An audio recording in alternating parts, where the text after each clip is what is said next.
Welcome to today's video on the risky game of H-1B visa stamping in third countries. First, we will frame the problem that many professionals face. Renewing an H-1B requires leaving the United States for a consular interview and visa stamp. Next, we will explore why holding permanent resident status in a country like Canada may not be sufficient to qualify as a resident for third country national stamping. Then, we will unpack how consular officers are interpreting residence, what is considered visa shopping, and why a previous successful experience no longer guarantees approval. Finally, we will conclude with practical strategies, a risk matrix, and actionable checklists to help you decide where to apply and what to prepare. Here is our roadmap. First, we set the context of policy tightening. Next, we define residence as consular officers see it. Then, we contrast third country national stamping with home country stamping. After that, we visualize decisions with a flowchart, cover evidence that substantiates residence, and walk through a preparation checklist. We will test your understanding with short quizzes and wrap with key takeaways and a critical disclaimer. The landscape has changed. While third country national stamping used to be a viable option, consular posts have grown stricter. Officers now emphasize applying either in your home country or in a place of genuine residence. The focus has shifted from formal status, like a Canadian PR card, to the reality of your life, where you actually live, work, pay taxes, and keep your household. Consequently, relying on a secondary country's permanent residency when your entire life is in the United States is now far more likely to be interpreted as visa shopping. Let's break down what changed. First, consulates are emphasizing genuine residence over formal status. Next, there is greater scrutiny of where you are domiciled, where you file taxes, who depends on you, and what your daily life looks like. Consequently, third country national applications that appear to be shopping for a convenient consulate are facing more refusals and administrative processing. Moreover, many applicants are getting stuck abroad for extended periods. Importantly, a successful TCN stamp in the past does not imply future success under current protocols. Therefore, the safer course is to apply in your country of nationality, unless you can demonstrate extensive, continuous, and verifiable ties to the third country.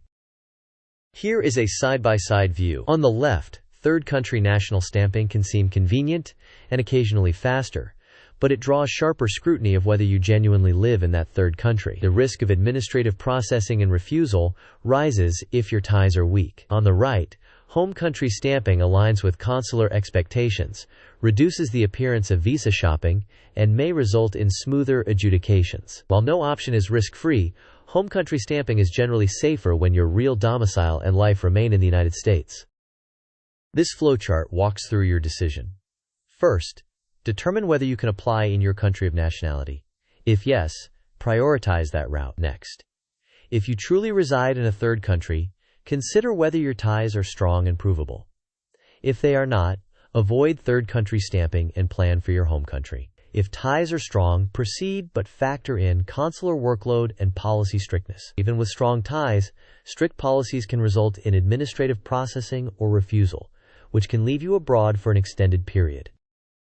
This timeline highlights the progression towards stricter rules. Starting around 2018, security vetting grew more intense. Then, in 2020, pandemic disruptions and backlogs reduced availability and heightened uncertainty. By 2022, many posts limited third country national appointments due to workload. In 2023 and 2024, posts increasingly emphasized applying in the nationality country or proving genuine residence, with a focus on domicile, tax filings, and physical presence. By 2025, prior approvals are not a reliable predictor. The overall trend points to stricter enforcement and higher risk for applicants who cannot prove robust ties to the third country.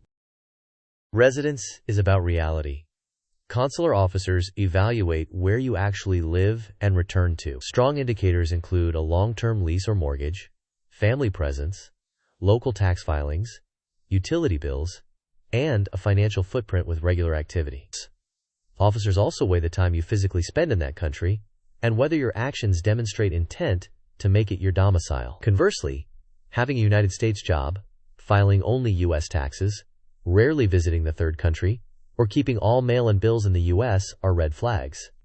In short, A permanent resident card alone is unlikely to suffice now. This mind map organizes the major inputs to a residence determination. On one branch sits legal status, such as a PR card or work permit. Another branch shows physical presence, including address and time spent. Ties include bank accounts, taxes, housing, and family. Domicile intent reflects long-term plans supported by consistent actions. Finally, red flags include United States employment, exclusively U.S. tax filing, and infrequent presence in the third country. The more your facts cluster on the status-only and red flag branches, the weaker your residence claim looks. This table summarizes evidence categories. Strong housing evidence includes long leases or mortgages with utilities in your name. For taxes, local filings and property tax records carry weight. Employment evidence should show a local employer and payroll or a registered business. Financial footprints include active bank accounts and insurance policies. Family and school ties demonstrate routine life. Physical presence can be shown with passport stamps and entry or exit records. Community and services evidence includes healthcare registration, a local driver's license, and memberships. Weaker evidence signals limited or recent ties and will not reliably support a residence claim. If you proceed with third country stamping, build a strong file. Allow generous time in case of administrative processing. Assemble a comprehensive residence dossier including housing, tax filings, payroll, utilities, bank activity, and insurance. Document your physical presence with travel logs and border records. Prepare a clear explanation of your domicile intent and keep your narrative consistent with employer documentation. Establish a backup plan to apply in your home country and maintain flexible travel arrangements. Finally, track consulate-specific guidance through official sources. Quiz time. The question is, if your job, taxes, and daily life are in the United States, but you hold Canadian permanent resident status, is third country national stamping in Canada low risk? The options are A. Yes, because PR makes it low risk. B. No, because PR alone is rarely enough in 2025. C. Yes, if you stamped there before. Or D. It does not matter where you apply. You may pause the video now to think about the answer. We will discuss the answer in the next section of the video. The correct answer is B. Permanent resident status by itself does not establish genuine residence if your real life is still centered in the United States. Officers are looking for domiciles, taxes, and physical presence in the third country, and prior approvals do not guarantee future outcomes. Second quiz. Which set of documents best demonstrates genuine residence in a third country? Option A is a PR card and a prepaid SIM card. Option B is local tax filings, a long lease, active bank accounts, and utility bills. Option C is an employer letter stating you travel often. Option D is prior visa stamps from years ago. You may pause the video now to consider the answer. We will discuss the answer in the following section. The correct answer is B. Local tax filings, a long-term lease, active bank accounts, and utility bills collectively demonstrate sustained ties, physical presence, and a financial footprint, which align with the consular focus on real residence.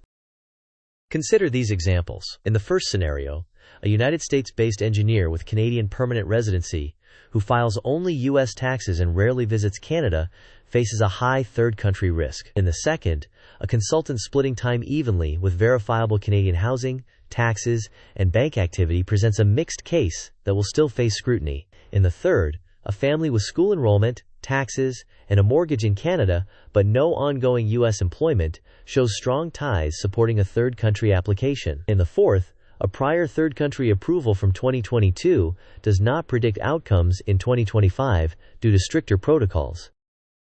These best practices can reduce risk. Apply in your country of nationality when uncertain. If you rely on residence, provide extensive, consistent documentation. Avoid actions that look like visa shopping. Allow extra time for processing delays. Maintain a backup plan to stamp in your home country. And coordinate your narrative with employer counsel and human resources documentation. To conclude, residence is grounded in reality, not just legal status. A permanent resident card alone seldom suffices under current scrutiny. Third country national stamping carries heightened risk of refusal and delay.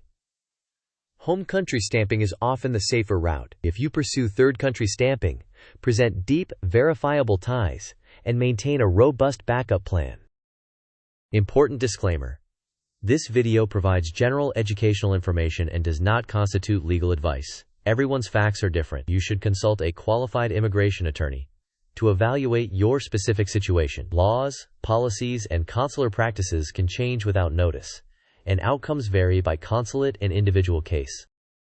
Thank you for watching. If you found this helpful, please like the video, share it with anyone who might be traveling for stamping, and subscribe for practical, up-to-date guidance. Share your questions and experiences in the comments so the community can learn together.